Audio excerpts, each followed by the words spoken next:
In the ICUs, when I was practicing intensive hospital medicine, I got the privilege of being around human beings at the end of life. At the end of life, we've termed it death. We have the belief in our subconscious because of our big divorce from the death process. It's become sterilized. And it's allowed death to be defined as an endpoint, as a contraction or a disappearance, rather than what I've actually seen it to be. A massive expansion of consciousness, of reality, of awareness, and ultimately of love. And the most poignant examples of this are people that actually die biologically, and we spend 15 or 30 minutes in an ICU resuscitating them with drugs and shocking their chest like you see on TV shows. And they've meanwhile been in the ICU for weeks, months in some cases before they'd have this moment. And by this time, they've been isolated away from humans for quite some time. They're only touched by latex gloved hands. Only people with gowns on will come and see them. They have masks on. They haven't seen a human face close up in months. They're just so isolated and lonely. And I had one ICU shift that was very weird. And during that night, I see 3 people die and I bring them all back. And every single one of them, their first sentence was always, "Why did you bring me back?" And then as they start to get oriented, they are telling their loved ones, "I went into this space and it was bright white light everywhere. And in that moment, felt completely accepted for the first time in my life." Death is not an endpoint. It's a transformation moment. It's an expansion beyond the limits of this frail biologic shell that we carry around. And the instant that we step out of that, we find out that the universe embraces us in every single second of our existence in complete acceptance of who we are. We are enough in and of our own identity of I am at every second of every point of our existence.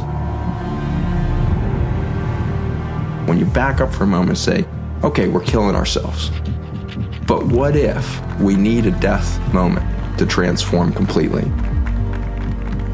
To let go of all of the preconceived notions of what it is to be human, and to say, you know what, we are beings of light, and we are completely accepted at every moment, including this moment when we would rape the earth, when we would kill each other at the rate we do, when we would destroy the entire ecosystem of a green planet in the middle of black space. When we would have that level of hubris, we're still completely accepted. And our journey is somehow understood by something more benevolent and more complete than we can see as human beings. What if we all looked at each other in wonder and awe and said, "You're enough. I accept you completely. I want to be with you. I want to live with you. I want to be alive." And so we are here. 7 billion of us showed up right now. 7 billion of those white souls that seconds after death are going to realize that they are who they've always been. They're fully accepted, and they are moving in true love. What if we can transform before we die? Then there's no reason to go to Mars. There's no reason to go anywhere else. Because we will do absolutely every single thing differently here on Earth. And we're going to do it differently by just that simple recognition of I am who I am, you are who you are. That's enough, and I accept you completely. And let's figure out how to do this within the design of nature. There's enough energy, there's enough food, there's enough resources for everybody on the planet to thrive at a level that's never been experienced in human history. We cannot continue any form of human economic systems that have ever existed before and expect us to escape the death moment. We literally have to reinvent everything.